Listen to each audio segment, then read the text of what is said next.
on the rhythm, I kill 'em. Raw like the ball of Brazilians. You don't want war. Call the kids brilliant blood. I'm the heir to the throne, not William.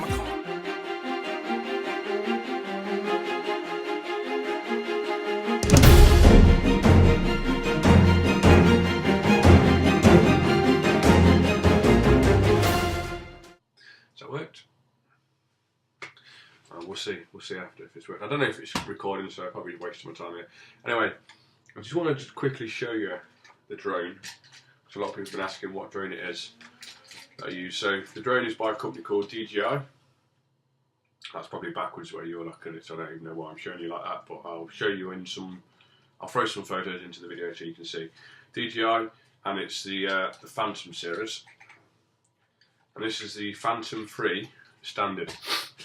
So we do three models for the Phantom 3, the standard, the advanced and the professional. And the only difference, as far as I'm aware, between the three of them is the quality of the actual camera. In terms of the actual drone itself, in terms of flying capabilities, there isn't much difference between them. It all comes down to the camera.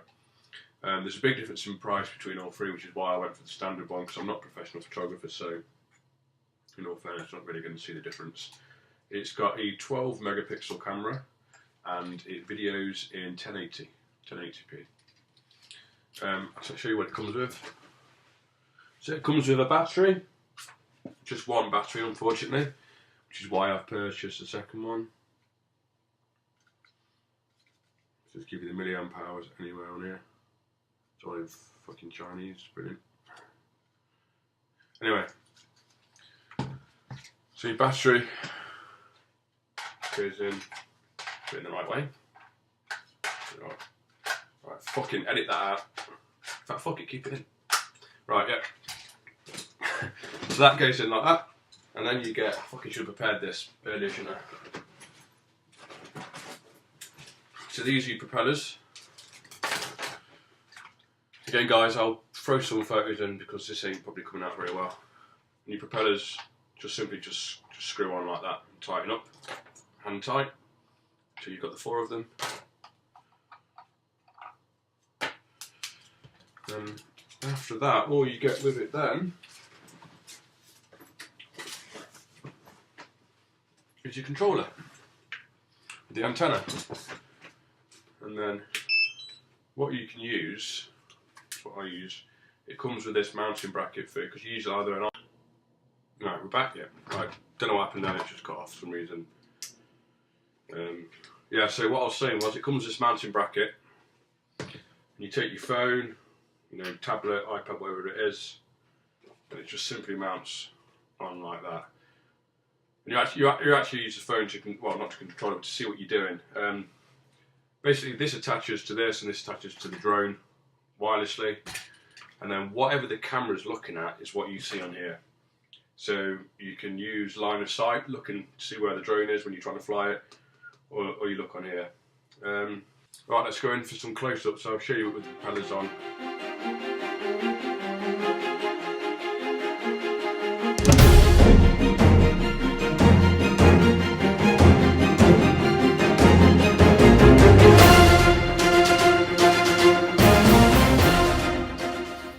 Right, so simple as that. Propellers are now on. Press on the battery. Press it once, let go, press it again.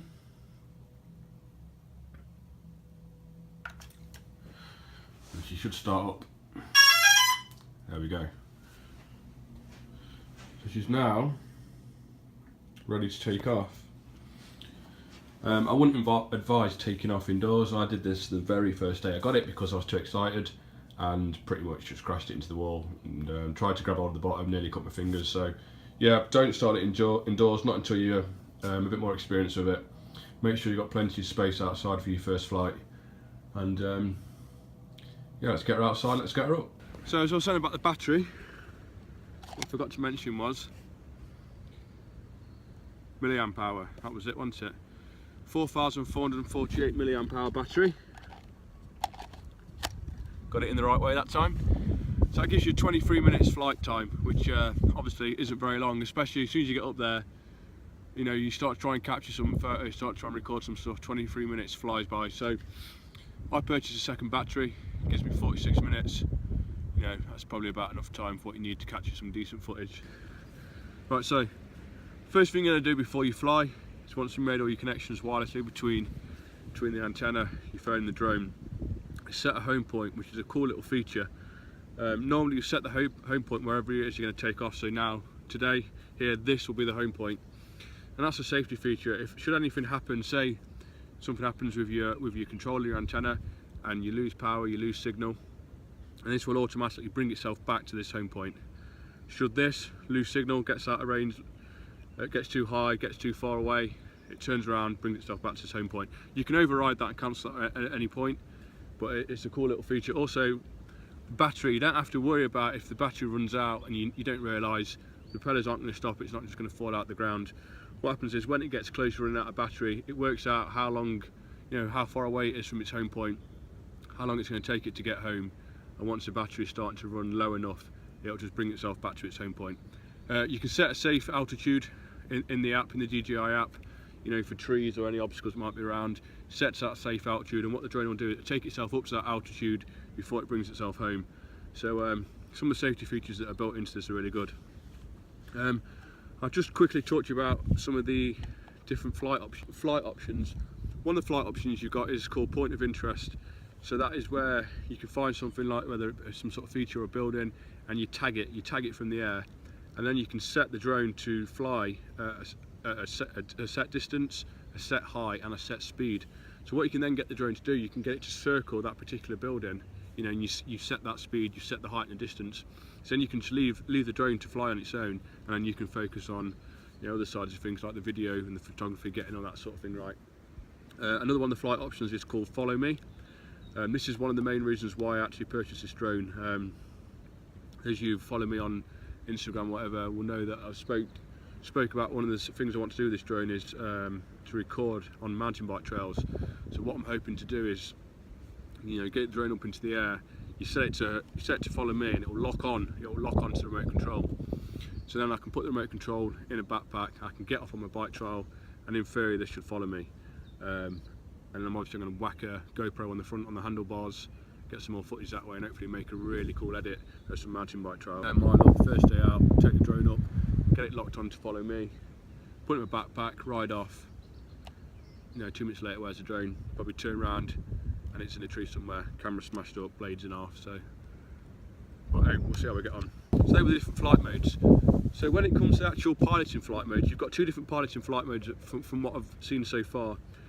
You've got GPS mode, which is the main flight mode you want to be flying in all the time. So you're always locked onto a sort of a GPS signal. And then you've got ATI mode. ATI mode is basically like rogue. You're not using the GPS, it's just you controlling the drone, which obviously can be a little bit dangerous. But the times when you would use that is when you're flying in GPS mode. What you tend to see is sometimes when it reattaches itself to a GPS, you'll see it suddenly move. So if you leave, I've seen it before where you've got it hovering. Got hovering just above the ground, keep it still, and all of a sudden you'll see it move like that when it's reattaching to a GPS. Now if you're flying through some trees or close to some buildings in a tight space, you obviously don't want it adjusting its position, so you would use ATI mode in that situation and then just flick it back to GPS mode. Talk about distances then. It's a bit of a grey area as to how high and how far away the drone will actually fly, because you know, different people say different things, and obviously it's all dependent on a lot of conditions, weather conditions, your GPS signal, where you are in the world, how strong that GPS signal, all that good stuff. And you can actually boot, there are various different bits of technology that are quite cheap as well, you can actually get to attach to your controller that will actually boost its signal. But initially when you first get the drone inbuilt on the app, it's set to a maximum height, I think it's 120 metres, and a maximum distance of 500 metres. And that's because UK law, the Civil Aviation Authority dictates to us that that's how far and how high we can take the drone. I think it's to do with line of sight, that's the sort of distance our eyes are still been able to see the drone. Basically, Civil Aviation Authority says that we shouldn't have the drone out of sight at any time. Although the drone, you can change the settings in the app to take it further. So at some point, I would like to try and try it out and take the drone, see how high it actually goes. But obviously I don't break the law, so I won't be doing that. Someone else will be doing that. So we'll get it up on the channel. Probably look like me, but be wearing a mask or something, because won't be me, but someone will get it up and we'll test fly it. So there are your distances. I think that's pretty much everything you need to know. Right, let's get up in the air, let's look at the control. Right, so I'm all connected. The phone's on the controller and the phone are both connected to the drone. Just while I wait for the battery to warm up slightly, what I'll do is I'll show you the DJI app and show you the controls, what you actually see on the phone. So I'll bring that up on the screen and we'll talk about that now. Right, so as you can see on the screen, if we look at the bottom left first, there's your GPS map. So your green there with the H, that's your home point. So obviously you can see the drone is now sat on the home point. And the red marker is obviously the home point. And you can see there, it will always show the distance away that you are from the home point. The figures at the bottom centre of the screen, there you've got your height and your distance. Top left is it will tell you when you've got a GPS signal, if you've not got a GPS signal. Then going over to the top right, you've got your battery indicator, you've got all your signal indicators, so how strong the signal is on the antenna, how strong it is on the phone, sorry. And then on the far right, you've got all the buttons for controlling your cameras and your video camera. And obviously you can see the main point of the screen is you can obviously see what the camera's looking at.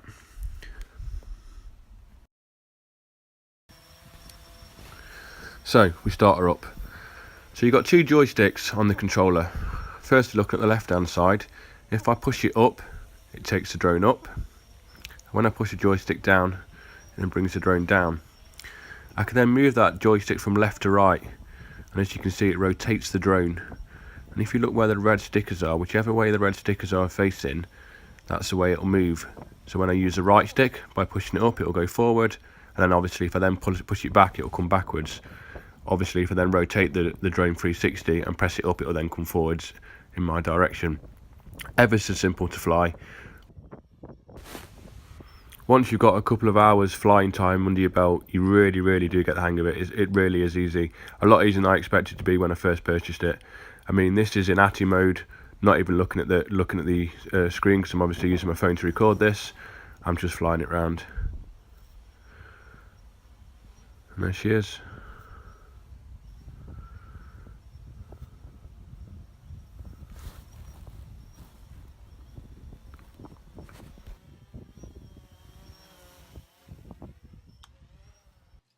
Cool, so I know the video wasn't massively in depth, but hopefully gave you a bit of a better idea of what the Phantom 3 is, what the drone is, because a lot of you have been asking. I think I covered pretty much everything that you really need to know, especially for someone if you're interested in buying one, or you really need to know at this stage.